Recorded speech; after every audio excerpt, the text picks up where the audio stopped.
સ્વાગત છે। હું છું રેખા માલકાની અને જોઈએ આજના સમાચાર। અયોધ્યા ખાતે રામ મંદિરમાં પ્રાણ પ્રતિષ્ઠાનો કાર્યક્રમ યોજાયો હતો, જેને લઈ માલપુર ખાતે વાલ્મીકી આશ્રમમાં શ્રી રામ યજ્ઞ કરવામાં આવ્યો હતો।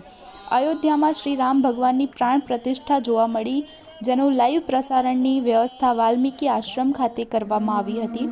મહાઆરતી અને ભવ્ય સંતાવણીનો કાર્યક્રમ કરવામાં આવ્યો હતો।